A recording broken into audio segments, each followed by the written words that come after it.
হচ্ছে আজকে এখনো পর্যন্ত কোনো পার্টিকুলার পয়েন্টে কনক্লুশন হওয়ার মতো জায়গায় আমরা পৌঁছাইনি। সর্বশেষ যে আলোচনা হচ্ছিল সেটা হচ্ছিল এনসিসির ব্যাপারে, ন্যাশনাল কনস্টিটিউশন কাউন্সিলের ব্যাপারে।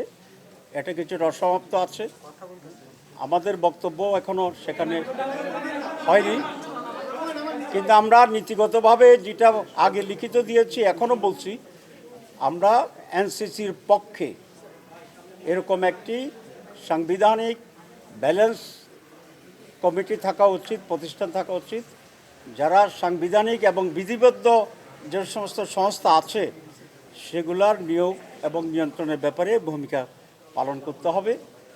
সেখানে প্রধানমন্ত্রী থাকবেন, প্রধান বিরোধী দলীয় নেতা বা নেত্রী যিনি তিনি থাকবেন, আমাদের স্পিকার থাকবে, আপার অ্যান্ড লোয়ার হাউস যদি হয় ডেপুটি স্পিকার থাকবেন। এভাবে একটা স্ট্রাকচারের ব্যাপারে আমরা একমত হয়েছি। অরিজিনালি প্রস্তাব ছিল ওনাদের, সেখানে প্রেসিডেন্ট এবং প্রধানমন্ত্রী থাকবে, চিফ জাস্টিস থাকবে, প্রেসিডেন্ট অ্যান্ড চিফ জাস্টিস থাকবে। এই দুইজনের ব্যাপারে আমরা আপত্তি করেছি এই জন্যে যে একজন হচ্ছে দেশের অভিভাবক হিসেবে প্রেসিডেন্ট ভূমিকা পালন করবে, আরেকজন জুডিশিয়াল চিফ যিনি দেশের আইন এবং বিচার বিভাগের জন্য, জাস্টিসের জন্য প্রধান। সো ওনাদের এই কমিটিতে আনলেই এখানে যদি কোনো রকম বিরোধ তৈরি হয় তাহলে এটা মীমাংসা করার আর কোনো বডি থাকে না। তো সেখানে আমরা বলেছি প্রেসিডেন্ট এবং প্রধান বিচারপতি বাদ রেখে এটাকে কনস্টিটিউট করা। অনেকেই কিছু এদিক ওদিক বলেছেন, কিন্তু অলমোস্ট একটি দল ছাড়া বাকি সকলেই এনসিসি গঠনের ব্যাপারে নীতিগতভাবে আমরা একমত হয়েছি। আপনি যে ব্যাখ্যা দিচ্ছেন এই ব্যাখ্যা এটা তো হইতে পারে যে সেটা দলীয় স্বার্থে হইতে কথা বলতেছে। সুতরাং দলের স্বার্থে কোন দল উপকৃত হবে, কোন দল ক্ষতিগ্রস্ত হবে, জাতীয় পর্যায়ের সিদ্ধান্তগুলো সে বিবেচনায় কোনোভাবেই আসা উচিত নয়।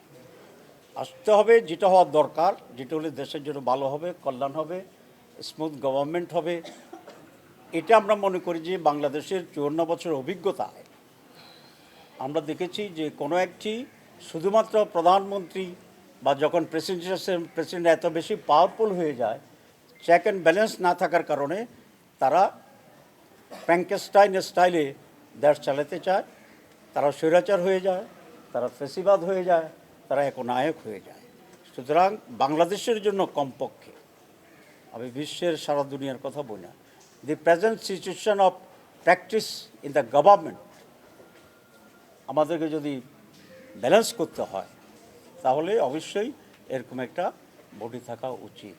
কার ফেভারে যাবে কি যাবে না, কে সরকারে যাবে যাবে না, নির্বাচনের পরে এটা বোঝা যাবে। আর একটি কথা বলতে চাই, আপনার সরকার নির্বাচনকে যদি সুষ্ঠু স্বচ্ছ করার জন্য কঠোর না হয় তাহলে আরেকটা হাসিনা মার্কা নির্বাচন এই দেশকে রক্ষা করতে পারবে না। স্বরাষ্ট্রমন্ত্রীকে দেখলাম হঠাৎ করে পত্রিকায় যে লেভেল প্লেইং ফিল্ড তৈরি হয়ে গেছে, আমরা প্রস্তুত আছি। দেখছেন কিনা আপনারা?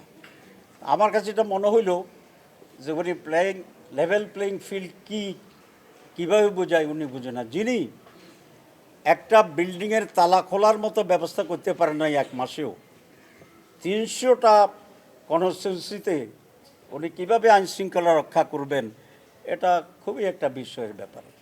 আমি ওনাকে সংযতভাবে কথা বলার জন্য অনুরোধ করছি এবং লেভেল প্লেইং ফিল্ড কী হবে নির্বাচনে কাকে বলে এটা বোঝার জন্য ওনার কাছে অনুরোধ করছি। জি, ধন্যবাদ। আচ্ছা, আর একটা কোশ্চেন, ঠিক আছে। জি, নিউ ইয়র্ক থেকে সম্প্রচারিত TVN 24 টেলিভিশন বিশ্বজুড়ে বাঙালির কণ্ঠস্বর।